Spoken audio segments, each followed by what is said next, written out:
Simulan natin ang ating banal na pagdiriwang sa ngalan ng Ama at ng Anak at ng Espiritu Santo. Amen.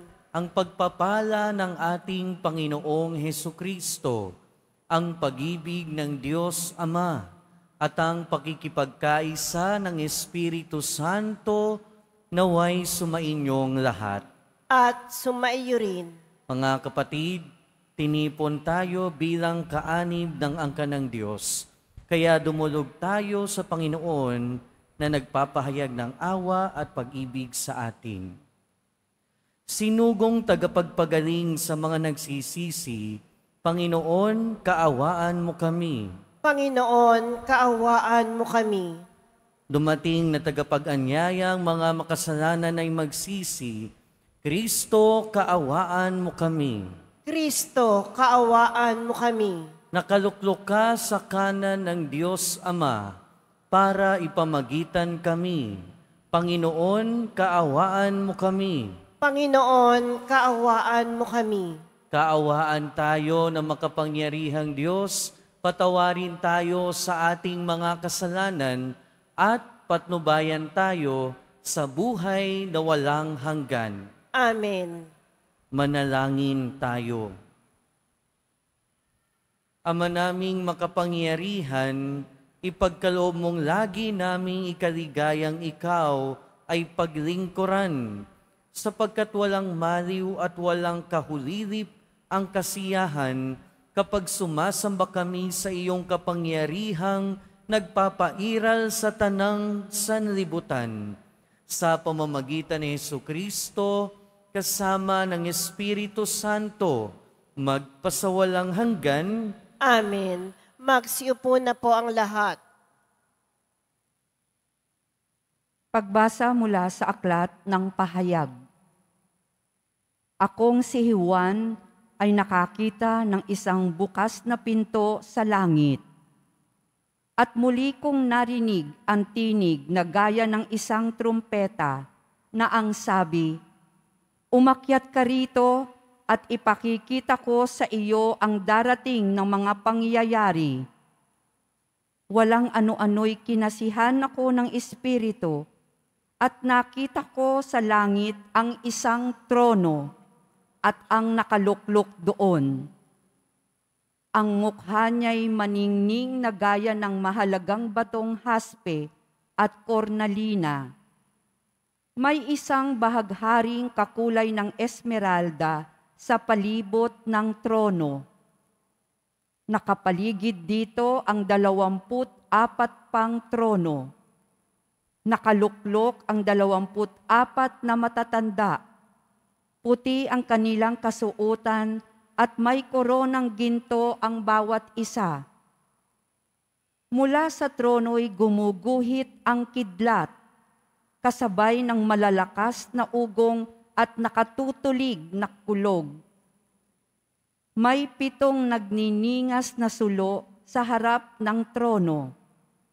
Ito ang 7 espiritu ng Diyos. Sa harap ng trono, may tila dagat na salaming sinlinaw ng kristal. Nakapaligid sa trono sa bawat panig nito ang 4 na nilalang na buhay na punong-puno ng mga mata sa harap at likod. Katulad ng leon ang unang nilalang na buhay. Katulad naman ng baka ang pangalawa. May mukhang katulad ng tao ang pangatlo, at katulad ng agilang lumilipad ang pang-4. Tig-6 na pakpak ang 4 na nilalang na buhay, at tadtad ng mga mata ang bawat isa sa loob at labas. Walang tigil ang pag-awit nila araw-gabi. Banal, banal, banal ang Panginoong Diyos na makapangyarihan sa lahat. Ang Diyos sa nakaraan, sa kasalukuyan at siyang darating. At habang umaawit sila ng papuri, parangal at pasasalamat sa nakaluklok sa trono, ang nabubuhay magpakailanman, Ang 24 na matatanda na may nagpapatira pa sa harap ng trono at sinasamba ang nakaluklok doon, ang nabubuhay magpakailanman. Iniaalay nila ang kanilang korona sa harap ng trono at sinasabing, Aming Panginoon at Diyos, karapat-dapat kang tumanggap ng papuri, paggalang at kapangyarihan, pagkat ikaw ang lumalang sa lahat ng bagay, at ayong sa iyong kagustuhan, sila'y nilalang mo at pinananatili. Ang salita ng Diyos. Salamat sa Diyos. Banal ka, Poong may kapal, Diyos na makapangyarihan. Banal ka, Poong may kapal, Diyos na makapangyarihan. Sa banal na templo, ang Diyos ay awitan. Purihin sa langit ang lakas na taglay. Siya ay purihin sa kanyang ginawa.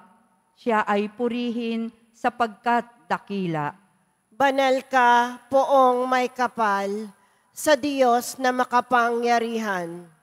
Purihin sa tugtog ng mga trompeta, awitan sa saliw ng alpa at lira. Sa tugtog ng tambol, magsayaw, purihin. Mga alpa at plauta, lahat ay tugtugin. Banal ka, Poong may kapal, sa Diyos na makapangyarihan. Ang Diyos ay purihin sa tugtog ng pompiyang. Sa lakas ng tugtog siya'y papurihan.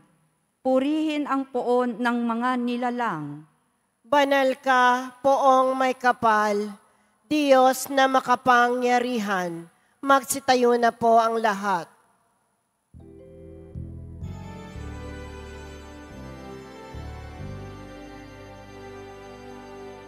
Hallelujah,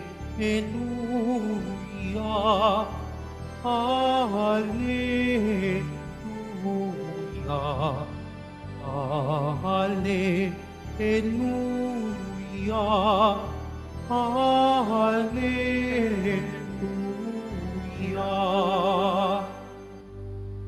Hinirang tayo ni Kristo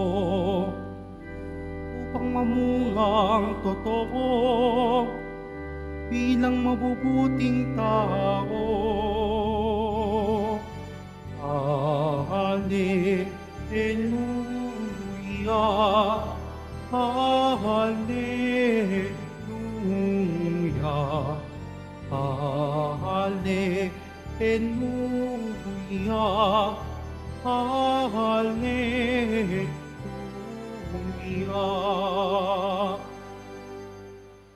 Sumainyo ang Panginoon. At sumaiyo rin. Ang mabuting balita ng Panginoon ayon kay San Lucas. Papuri sa iyo, Panginoon. Noong panahong iyon, isinaysay ni Jesus ang isang talinhaga sa mga nakarinig ng una niyang pangungusap. Ginawa niya ito sapagkat malapit na siya sa Jerusalem at ang akala ng mga tao ay itatatag na ang kaharian ng Diyos. Sabi niya, may isang mahal na taong nagtungo sa malayong lupain upang gawing hari at magbalik pagkatapos nun. Bago siya umalis, tinawag niya ang 10 sa kanyang mga alipin. Binigyan niya ang mga ito ng tig-iisang salaping ginto at sinabihan sila, ipangalakal ninyo iyan hanggang sa pagbabalik ko. Puot na puot naman sa kanya ang kanyang mga kababayan, kaya't pagkaalis niya, nagsugo sila ng mga kinatawan upang sabihin sa mga kinauukulan, ayaw naming maging hari ang taong ito. Ngunit ginawa ring hari ang taong iyon. Umuwi siya pagkatapos at ipinatawag ang mga aliping binigyan niya ng salaping ginto upang malaman kung gaano ang tinubo ng bawat isa. Lumapit sa kanya ang una at ang sabi, Panginoon, ang salapin ninyong ginto ay nagtubo ng 10. Magaling, sagot niya, mabuting alipin. Yamang naging matapat ka sa kakaunting bagay, pamamahalain kita sa 10 bayan. Lumapit ang ikalawa at ang sabi, Panginoon, ang inyong salaping ginto ay nagtubo ng 5. At sinabi niya sa kanya, mamamahala ka sa 5 bayan. Lumapit naman ang isa pang alipin at nagsabi, Panginoon, heto po ang inyong salaping ginto. Binalot ko sa panyo at itinago. Natatakot po ako sa inyo sapagkat napakahigpit ninyo. Kinukuha ninyo ang hindi sa inyo at inaani ang hindi ninyo inihasik. Sinagot siya ng kanyang Panginoon, Masamang alipin, sa salita mong iyan kita hahatulan. Alam mo palang ako'y mahigpit. Sinabi mo kinukuha ko ang hindi sa akin at inaani ko ang hindi ko inihasik. Bakit hindi mo inilagay sa bangko ang aking salapi? Pagbabalik ko, sana'y may tinubo na ang puhunang ito. At sinabi niya sa mga naroroon, kunin ninyo sa kanyang salaping ginto at ibigay sa may 10. Panginoon, siya po'y mayroon ng 10 salaping ginto. Wika nila. Sinasabi ko sa inyo, ang bawat mayroon ay bibigyan pa, ngunit ang wala, kahit ang kakaunting nasa kanya ay kukunin pa. Tungkol naman sa mga kaaway kong aayaw-ayaw na ako'y maghari sa kanila, dalhin ninyo dito at patayin sa harapan ko. Pagkasabi nito, nagpauna si Jesus patungong Jerusalem. Mga kapatid, ang mabuting balita ng Panginoon. Pinupuri ka namin, Panginoong Hesukristo. Magsiupo muna po ang lahat. Good morning po sa inyong lahat. At welcome po sa Minor Basilica and National Shrine of Jesus Nazareno. Ilang araw na lang, ipagdiriwang na naman natin ang Christ the King. Ibig sabihin, matatapos na naman ang buong taon ang kalendaryo ng simbahan. At ang Christ the King, ang pagdiriwang na ito, ay sumasalamin sa ikalawang pagdating ng ating Panginoon. At sa ikalawang pagdating ng ating Panginoon, syempre, doon magkakasingilan sa ginawa ng bawat isa. Kundi man natin maabutan sa lifetime natin yung Christ the King, ang sigurado natin, darating at darating ang Panginoon sa buhay natin, particularly sa dulo ng buhay natin. At pag nakaharap na natin ang ating Panginoon, sigurado na magkakaroon ng time of reckoning. Ibig sabihin, tatanungin tayo sa kung ano ang ginawa natin. Sisingilin tayo sa tubo ng ipinagkatiwala sa atin. Kaya yung unang bagay na magandang pagnilayan natin ngayon ay ano-ano yung mga bagay, yung mga biyaya na ibinigay sa atin ng ating Panginoon. Kasama na doon yung mga talento, kasama na doon yung mga kakayahan na ipinagkatiwala sa atin. Yung iba naging magaling maging leader, yung iba naging magaling sa paghawak ng pera, yung iba naging magaling magturo, at kung ano-ano pa. Meaning, ang bawat isa sa atin, katulad nung narinig natin sa Ebanghelyo, pinagkatiwalaan ng kanya-kanyang kakayahan, pinagkatiwalaan ng kanya-kanyang abilidad. At malamang, ang bawat isa sa atin, alam natin kung ano yung abilidad na ibinigay sa atin ng Panginoon. Kaya yung unang pagnilayan natin, ano kaya yung ipinagkatiwala sa atin ng ating Panginoon. At kung alam natin kung ano yung abilidad, kung ano yung talento, kung ano yung biyaya na ibinigay sa atin ng Panginoon, ikalawang tanong natin sa sarili, nagagamit kaya natin ito? At kung nagagamit natin ito, para saan? Para kanino? Dahil kung para lang sa atin, well, kulang yun. Yung ibinigay ng Diyos sa atin ay hindi lang naman para sa ikauunlad ng ating sarili. Huwag tayong matakot na kung ano man yung ibinigay ng Diyos ay gamitin para sa ikauunlad, hindi lang ng sarili natin, pero pati na rin sa ikauunlad ng ating kapwa. Dahil kung ginagamit lang naman natin yung ating talento, yung mga biyaya para sa sarili natin, hindi naman siguro kumpleto yun. Hindi sasapat iyon. Hindi pwede nating sabihin na pagdating nung araw, tatanungin tayo ng Panginoon, saan mo ginamit yung binigay ko sa'yo? Ano yung mga itinubo nung binigay ko sa'yo? Kung sasabihin natin ginamit natin yun sa sarili lang natin, wala tayong pinagkaiba doon sa isang alipin na itinago, ibinaon ang kayamanan na binigay sa Kanya. Kaya kung gagamitin lang din natin, kung pagninilayan natin yung mga bagay na ibinigay sa atin, mas maganda na hindi natin ito gamitin sa sarili lang natin. Bagkus, ang panawagan sa atin ay gamitin natin ito sa ikauunlad ng ating kapwa, ng ating pamayanan, at higit sa lahat ng ating simbahan. Sa ibang bahagi ng ating kasulatan, maririnig natin na sinabi ni San Pablo na may iba't ibang handog ang bawat isa, at ang mga handog na ito ay ginamit para sa ikauunlad din ng simbahan. At panghuli mga kapatid, ang paalala sa atin ng ating ebanghelyo, syempre, huwag ibabaon kung ano man yung ibinigay sa atin. Huwag ibabaon kung ano man yung mga biyaya na ibinigay sa atin ng Diyos. Bagkus, linangin ito, paunlarin ito, at gamitin ito para sa ating kapwa, para sa ikauunlad ng ating kapwa. Kaya mga kapatid, sa pagpapatuloy ng ating buhay, pagnilayan natin kung ano nga ba yung mga biyaya na ibinigay sa atin ng ating Panginoon. Ano nga ba yung mga talento, ano nga ba yung mga abilidad na ibinigay sa atin ng Panginoon.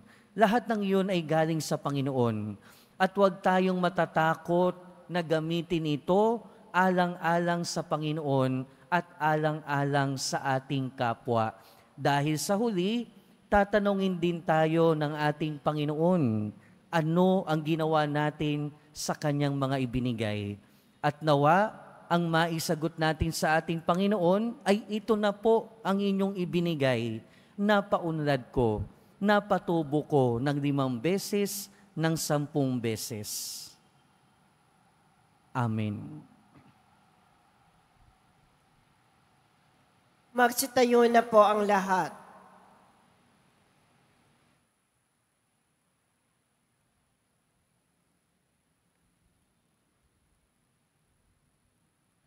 Minamahal kong mga kapatid, natitipon tayo bilang mga anak ng Diyos Ama na tagapagbigay ng lahat ng kabutihan, may pagpipitagan tayong manalangin sa Kanya. Ama ng kabutihan, basbasan mo kami. Ama ng kabutihan, basbasan mo kami.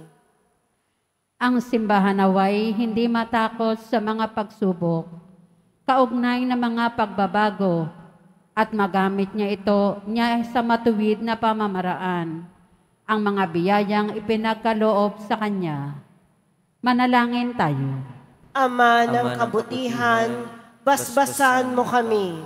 Ang lahat ng tao, naway makibahagi sa kayamanan ng lupa ng may katarungan, pagkakaisa at kapayapaan. Manalangin tayo. Ama ng kabutihan, basbasan mo kami. Tayo naway magkaroon ng malalim na pagpapahalaga sa simpleng buhay upang lubos nating madama ang patuloy na pagdaloy ng pag-ibig ng Diyos sa ating mga maliliit na gawang kabutihan. Manalangin tayo. Ama ng kabutihan, basbasan mo kami. Ang mga doktor, mga nurse at yaong mga nasa propesyon ng pag-aalaga, naway gamitin ang kanilang mga biyaya sa paghahatid ng pag-ibig at habag ni Kristo sa mga dukha, nalulumbay, may sakit at mga nasa bilangguan. Manalangin tayo. Ama ng kabutihan, basbasan mo kami. ang mga pinagpalang yumao, naway makasama sa walang hanggang kaligayahan ng Panginoon. Manalangin tayo. Ama ng kabutihan, basbasan mo kami.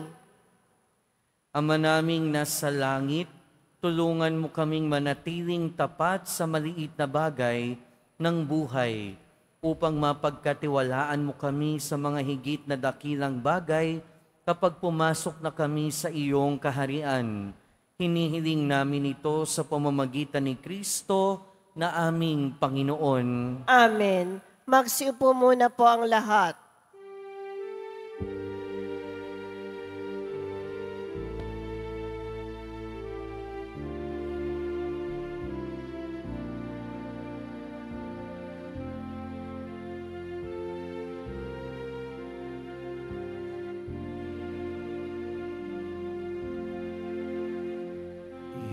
Itong tinapay at alak na mula sa'yo, muling ihahain sa kabutihan mo. Kunin at tanggapin alay sa'yo. Pasasalamat ng puso.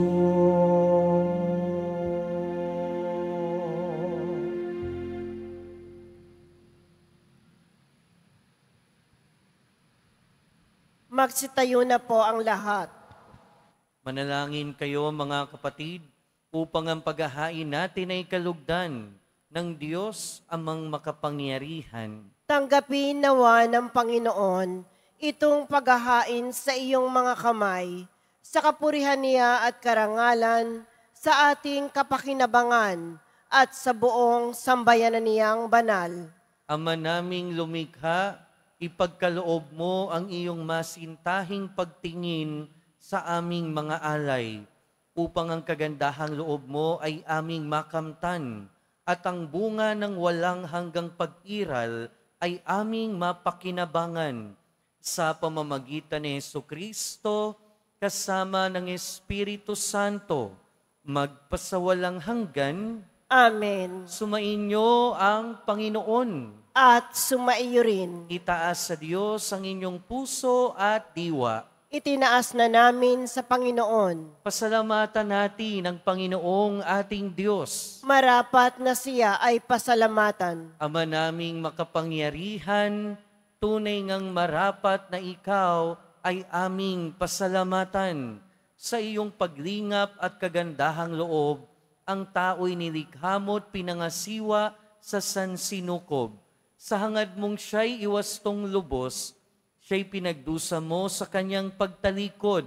Sa iyong paggiliw, iyong pinahintulot na makabalik siya sa pamamagitan ni Kristo Jesus. Kaya kaisa ng mga anghel na nagsisiawit ng papuri sa iyo, nang walang humpay sa kalangitan, kami nagbubunyi sa iyong kadakilaan. Santo, Santo, Santo, Panginoong Diyos ng mga hukbo, napupuno ang langit at lupa ng kadakilaan mo. O sana sa kaitaasan, pinagpala ang naparirito sa ngalan ng Panginoon. O sana sa kaitaasan, magsilhod po ang lahat. Ama naming banal, ikaw ang bukal ng tanang kabanalan. Kaya't sa pamamagitan ng iyong Espiritu, gawin mong banal ang kaloob na ito upang para sa aming maging katawan at dugo ng aming Panginoong Hesukristo. Bago niya pinagtiis ang kusang loob na maging handog, hinawakan niya ang tinapay, pinasalamatan kanya, pinaghati-hati niya iyon, iniabot sa kanyang mga alagad at sinabi, "Tanggapin ninyong lahat ito at kanin. Ito ang aking katawan na ihahandog para sa inyo."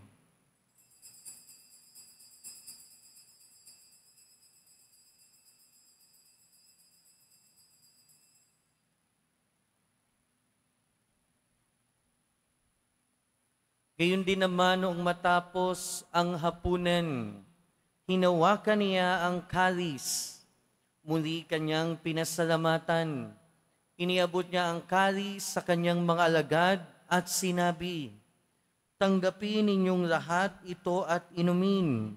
Ito ang kalis ng aking dugo, ng bago at walang hanggang tipan. Ang aking dugo na ibubuhos para sa inyo at para sa lahat, sa ikapagpapatawad ng mga kasalanan. Gawin ninyo ito sa pag-alala sa akin."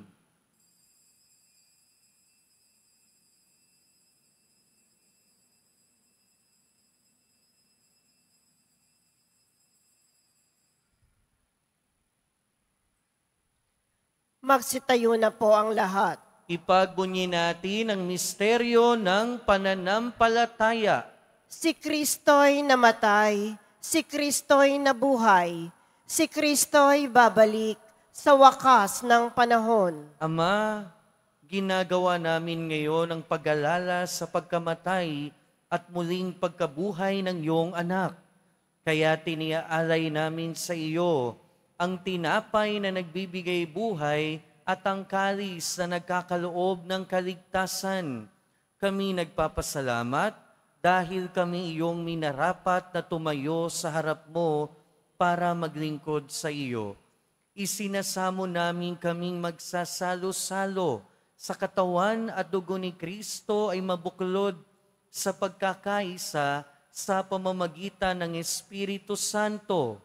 Ama, lingapin mo ang iyong simbahang laganap sa buong daigdig. Puspusin mo kami sa pag-ibig, kaysa ni Francisco na aming Santo Papa, at ni Jose na aming Obispo at ng Tanang Kaparian.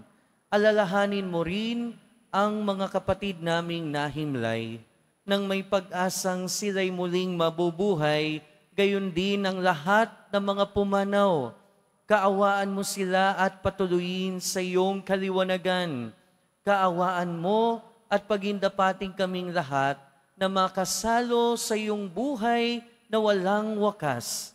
Kaysa ng mahal na Birheng Maria na Ina ng Diyos, ng kabiyak ng puso niya si San Jose, kaysa ng mga apostol ni San Juan Bautista at ng lahat ng mga banal na namuhay dito sa daigdig ng kalugod-lugod sa iyo, maipagdiwang nawa namin ang pagpupuri sa ikararangal mo sa pamamagitan ng iyong anak na aming Panginoong Hesukristo.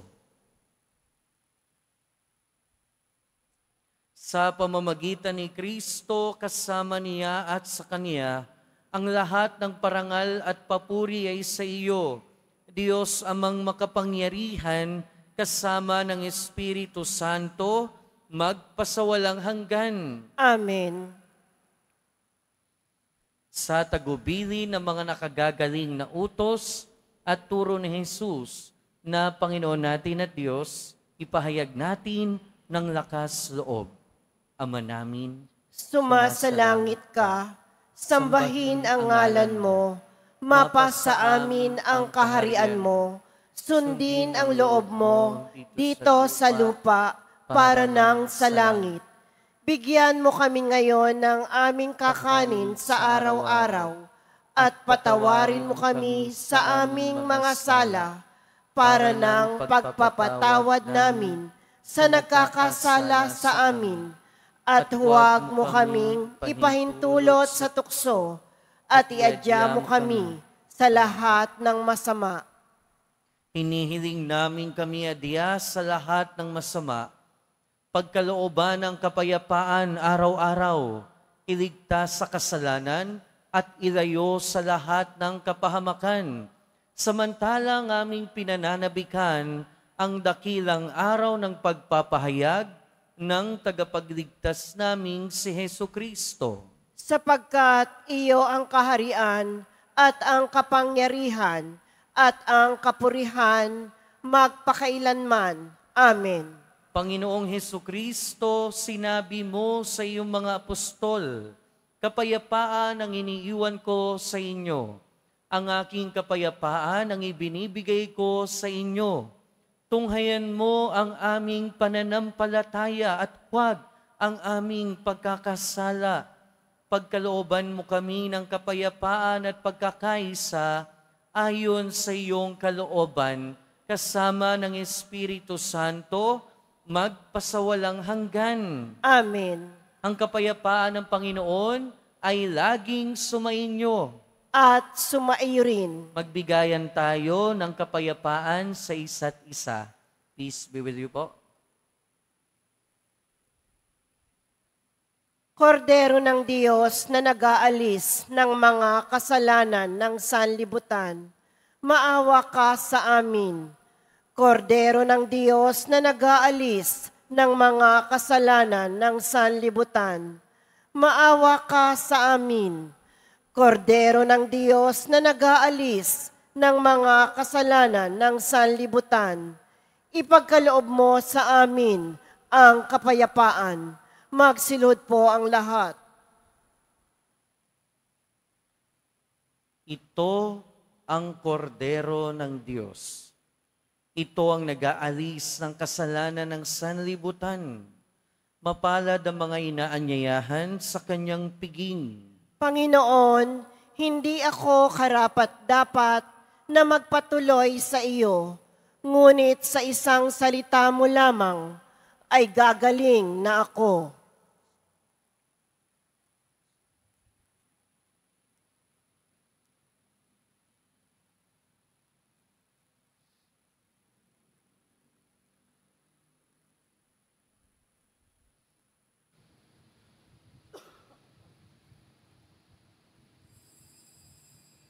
Para sa lahat ng tatanggap ng banal na komunyon, sasagot po tayo ng amen pagkasabi ng pari o ng lay minister ng katawan ni Kristo at isubo agad sa bibig bago umalis sa harapan ng pari o lay minister.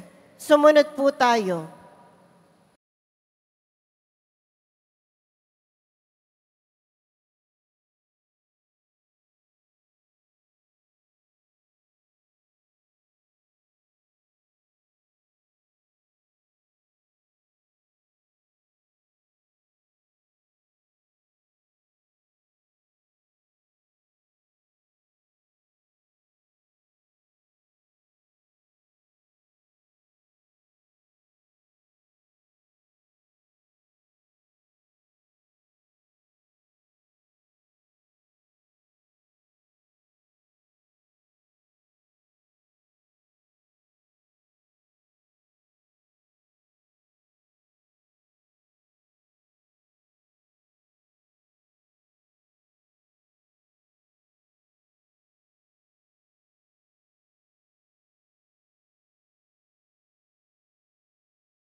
Manalangin tayo. Ama naming mapagmahal, sa pinagsaluhan naming banal na pakikinabang, ang amin nawang pag-ibig ay lalong madagdagan ng ginawa namin sa pag-aalala sa anak mong mahal, na nag-utos si pagdiwang ang huling hapunan sa pamamagitan ni Jesucristo kasama ng Espiritu Santo, magpasawalang hanggan. Amen. Ngayon naman po ay pagdasal natin ang ating mga minamahal na yumao at ang lahat ng mga kaluluwa sa purgatorio. Panginoon naming Diyos, Ama namin, Ikaw po ang dahilan ng aming pagsilang. Sa iyo galing ang aming hiram na buhay. Buong kababaang loob po kaming nananalangin at kami nagmamakaawang kalugdan mo po ang mga kaluluwa ng mga pumanaw na sa mundong ito. Sila naway magkamit ng buhay sa iyong piling. Alisin mo ang anumang mga karumihan ng kasalanan upang sila ay maging marapat sa iyong walang hanggang kalinisan. Iahon mo sila mula sa purgatorio at bigyan ng puwang sa iyong kaharian sa langit. Kapayapaan kailanman ang igawad ng may kapal sa mga yumaong nagsipanaw. Sila naway silayan ng iyong ilaw na walang hanggan. Amen. Mapanatag nawa sila sa kapayapaan. Amen.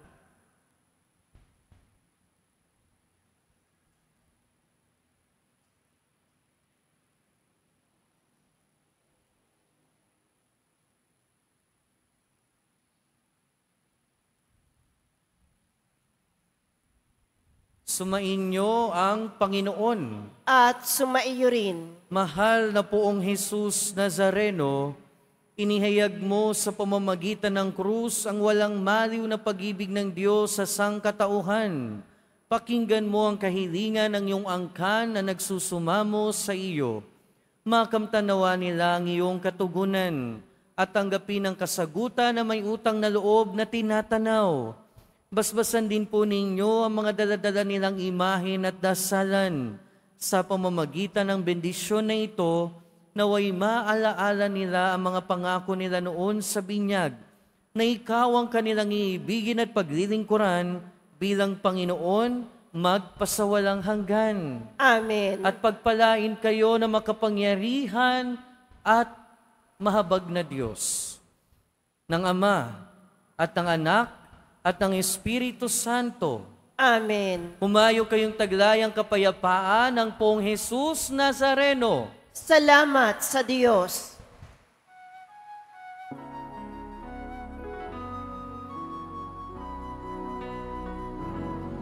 Nuestro Padre Jesus Nazareno, sinasamba ka namin. Pinipintuho ka namin. Aral mo ang aming buhay at kaligtasan. Nuestro Padre Jesus Nazareno, iligtas mo kami sa kasalanan. Ang krus mong kinamatayan ay sagisag ng aming kaligtasan. Nuestro Padre Jesus Nazareno, dinarangal ka namin. Nuestro Padre Jesus Nazareno, niluluwalhati ka namin. Nuestro Padre Jesus Nazareno, dinarangal ka namin. Nuestro Padre Jesus Nazareno, niluluwalhati ka namin.